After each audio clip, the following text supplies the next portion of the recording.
না যাবা দেই দূৰলৈ মোৰে হিয়া কন্দুৱাই তুমি অহা পৰলৈ থাকিমনো মই বাটে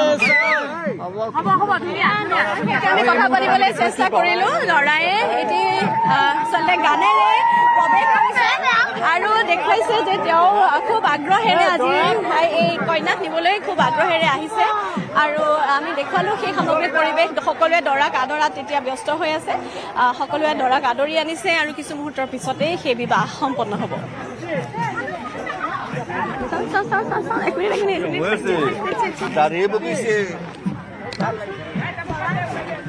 ভাবিছিলে নে এনেকুৱা দিন এটা আহিব বুলি কল্পনা কৰা নাছিলো কিন্তু গোটেইখিনি কেনেকে সম্ভৱ হৈ থাকে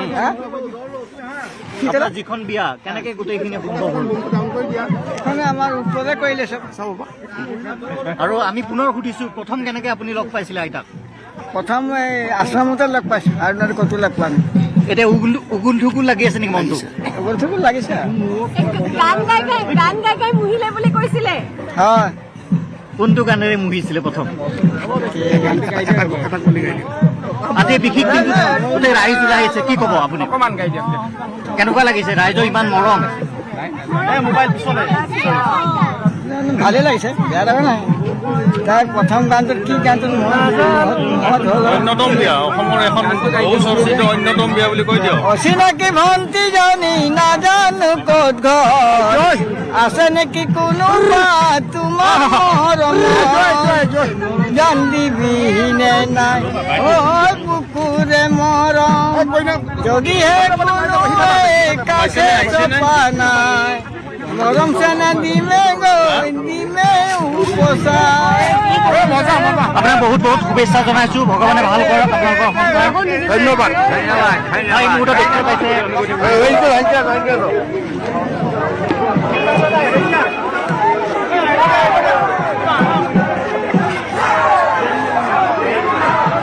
দৰাৰ সৈতে কইনাৰ মন মুহিবলৈ সেই কথা ভণ্টিজনী গীতেৰে গীত গাই আচলতে তেওঁ মন মুহিবলৈ চেষ্টা কৰিছিল কইনাৰ আৰু আজিৰ দিনটোত তেওঁ এনেকৈ দৰা সাজি আহিছে কইনাক লৈ যাবলৈ আৰু যিগৰাকী কইনাক তেওঁ গানেৰে মুহিছিল আজি তেওঁ সাজি আছে তেওঁৰ বাবে কিছু মুহূৰ্তৰ পিছতে কইনা আৰু দৰা একেলগে বহিব তেখেতলোকৰ বিয়া সম্পন্ন হ'ব সপোন যেন এখন বিয়া খুব সুন্দৰকৈ সম্পন্ন হ'ব বুলি সকলোৱে আশ কৰিছে যাৰ সৰ্বত্ৰ চৰ্চা ইতিমধ্যে আৰু সকলোৱে জানে এতিয়া সকলোৰে মুখে মুখে এই বিশেষ বিয়াখনৰ কথা মোৰ গাঁওফালে মই দেখুৱাইছো যে তেওঁলোকে জোৰা নাম জুৰি আছে খুব সুন্দৰকৈ আচলতে জোকোৱাজোকোৱাই চলি আছে যি অসমীয়া বিয়াৰ পৰম্পৰা তেনে খুব সুন্দৰ কিছু পৰম্পৰাৰ মাজেৰে জোৰা নাম জুৰি থকা আমি দেখা পাইছো আৰু আমি তেখেতৰ ওচৰত যাবলৈ চেষ্টা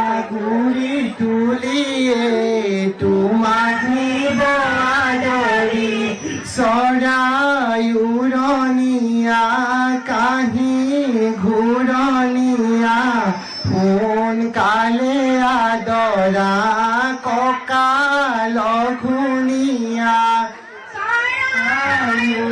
আমি দেখো যে সিংহতৰ পৰা তেনেকৈ সংগীত দৰকাৰ এই বয়সত লাগে সংগীত হয়নে নহয় হয় সেইবাবে আনন্দিত আৰু আপোনালোকে আশীৰ্বাদ কৰক এই যোৰা সদায় যাতে সুন্দৰভাৱে সংসাৰ কৰি চলি যাব পাৰে কথা আছে কিন্তু চাকি জ্বলাই বিয়া হৈ যায়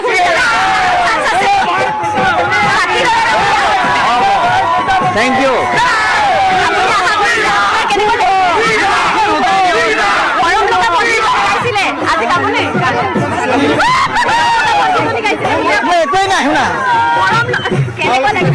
ভালে লাগিছে কইনাক খুব ধুনীয়াকে সাজি কাচি আছে ধৰিব পাৰিবনে কইনা খুব ধুনীয়াকে সাজি কাচি আছে ধৰিবই নোৱাৰিব আজি দৰাই ধৰিব পাৰিব বিচাৰিব লাগিব আচলতে খুব সুন্দৰকৈ কইনাই সাজি কাচি সুধিবলৈ চেষ্টা কৰিম যিহেতু কইনাই কৈছে আজিকালি টান হ'ব গতিকে তেখেতে কৈছে যে তেখেত খুব আচলতে বিশ্বাসী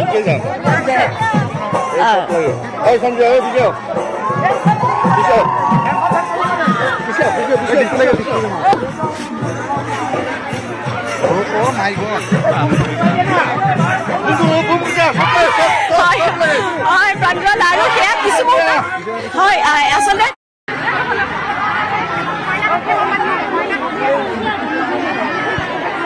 দৰাৰ সখীয়ে ইতিমধ্যে আহি উপস্থিত হৈছেহি আৰু দৰা আৰু দৰাৰ সখীয়ে ইতিমধ্যে আসন গ্ৰহণ কৰিছে আৰু এতিয়া সকলোৱে বাট চাইছে দৰাৰ কাষত কইনা আৰু কইনাৰ কাষত কইনাৰ সখীয়ে বহালৈ তাৰপিছতেই সকলোবোৰ হোমৰ নিয়ম যিসমূহ আছে সেই নিয়মসমূহ আৰম্ভ হ'ব আৰু তেওঁলোক বিবাহ পাশত আবদ্ধ হ'ব।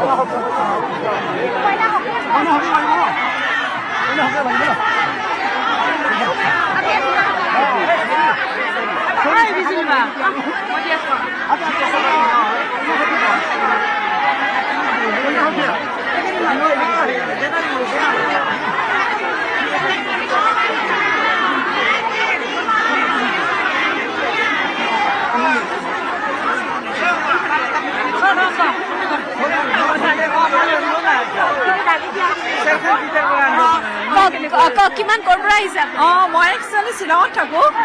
তাৰপিছত আৰু হেৰি মানে উৎপলে যে ইমান এটা ধুনীয়া মহান কাম কৰিছে, ধুনীয়া বুলি ক'ব নোৱাৰি, মহান কাম কৰিছে। কাৰণ উৎপলে এটা কথাই বুজাই দিলে যে মানুহৰ কপালত বিয়া থাকিলে বয়স বুলি কোনো কথা নাই। যেতিয়া ইমান এটা মহান কাম, এখন সংসাৰ পাতি দিয়া আৰু এটা মন্দিৰ বনাই দিয়া, তাৰ মাজত একো পাৰ্থক্য নাই। আমি এটা মন্দিৰ বনাব নোৱাৰোঁ, কিন্তু এখন সংসাৰ পাতি দিছে আৰু ইমান এটা মহান কাম কৰিছে। ইমান মানুহ, আইতা ককাৰ মানে কি ক'ম আৰু 7 জনমৰ মানে ফল, ইমান মানে অনিমন্ত্ৰিত নিমন্ত্ৰিত, আমি নিজেও আহিছোঁ। ইমান ধুনীয়া কথা কৈছে আচলতে যে এখন এটা মন্দিৰ বনাই দিয়া আৰু এখন বিয়া পাতি দিয়া, দুটা সম পৰ্যায়ৰ কথা। কাৰণ তেনেকুৱা পুণ্য কোনেও কৰিব নোৱাৰে, চবেই নোৱাৰে। মোৰ কথাৰ অৰ্থ যে এটা মন্দিৰ বনাই পটককৈ এজন মানুহে দিব নোৱাৰে। গতিকে সেই মন্দিৰটোত ৰাইজৰ সমূহীয়া হাত, কিন্তু উৎপলে আজি এখন সংসাৰ পাতি দিছে, যিটো কিমান মহান কাম কৰিছে। আৰু এতিয়া সংসাৰ পাতি দিয়াৰ লগতে উৎপলে এইটোও বুজাই দিলে যে বয়সৰ কোনো সীমা নাই বিয়াৰ কাৰণে। বিয়া বোলা বস্তুটো ভাগ্যত থাকিলে যিকোনো বয়সতে হ'ব পাৰে। সেয়াই আৰু মোৰ ক'বলগীয়া। আচলতে খুব ধুনীয়া এটা মন্তব্য যে এটা মন্দিৰ বনাই দিয়া আৰু এখন বিয়া পাতি দিয়া, প্ৰায় সম পৰ্যায়ৰ এটা কথা। কিমানখিনি পুণ্য অৰ্জন কৰা হয় সেয়া এটা বিশ্বাস। গতিকে তেওঁলোকৰ বিশ্বাসেৰেই কোনো একো নহ'লেও, কোনো তেজৰ সম্পৰ্ক নাথাকিলেও কিন্তু মনৰ কিছু সম্পৰ্ক লৈ এখন বিয়া সম্পন্ন হ'বলৈ গৈ আছে। খুব এখন বিশেষ, এখন এটা সমাজৰ বাবে নিদৰ্শন হিচাপে গণ্য কৰা এখন বিয়া। কিছু মুহূৰ্তৰ পিছতে সেয়া সকলো নিয়ম আৰম্ভ হ'ব আৰু তাৰপিছতে সম্পন্ন হ'ব সেই বিশেষ বিয়াখন, যাৰ বাবে ইয়াত উপস্থিত হোৱা আৰু আমাৰ টিভিৰ স্ক্ৰীণত চাই থকা প্ৰত্যেকজনে কিন্তু অপেক্ষাৰত।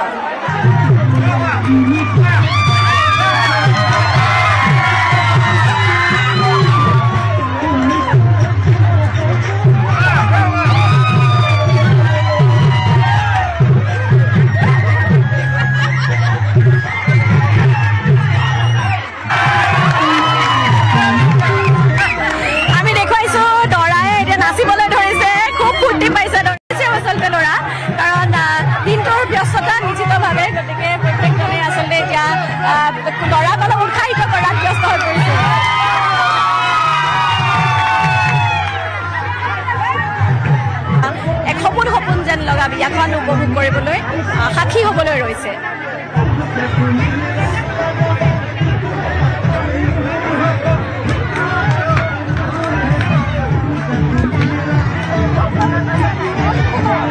পোনপটীয়াভাৱে সেই কইনা আহি বহাৰ যি এক মুহূৰ্ত, সেই মুহূৰ্ত আমি আপোনালোকক দেখুৱাবলৈ চেষ্টা কৰিছোঁ।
প্ৰফুল্লিত হোৱা সেই মুখত খুব ধুনীয়াকৈ স্পষ্ট হৈ পৰিছে দৰাৰ মুখত। চকুত কিছু আশা, মনত কিছু অলপ ভাল লগাৰ ভয় আৰু তাৰ লগতে যুগ্ম জীৱনৰ পাতনি মেলিবলৈ যিহেতু লৈছে, নিশ্চিতভাৱে বহুত দায়িত্বৰ কথা আহিব। সেই দায়িত্বখিনিক লৈ ক'ৰবাত অকণমান ভয় লাগিছে বুলি জনাইছে। কিন্তু বেছিকৈ সঁচা কথা ক'বলৈ গ'লে দুয়োৰে মনত খুব বেছি উৎসাহ, খুব বেছি আশা। আজিৰ দিনটোত এয়া কইনা আহি বহিছে।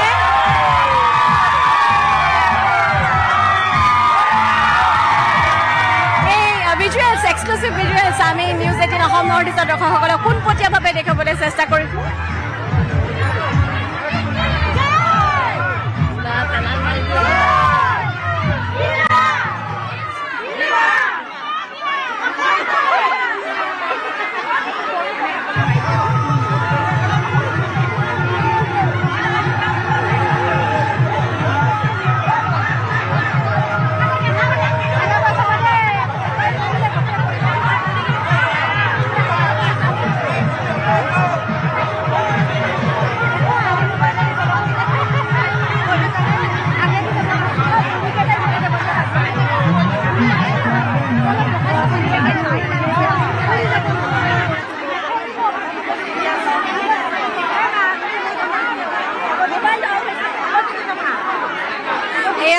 বিবাহৰ যিসমূহ ৰীতি নীতি, সেই ৰীতি নীতিৰ মাজেৰে এতিয়া বিবাহৰ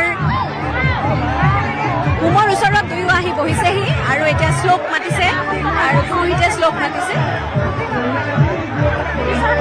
আৰম্ভ হৈছে বিয়াৰ নিয়ম।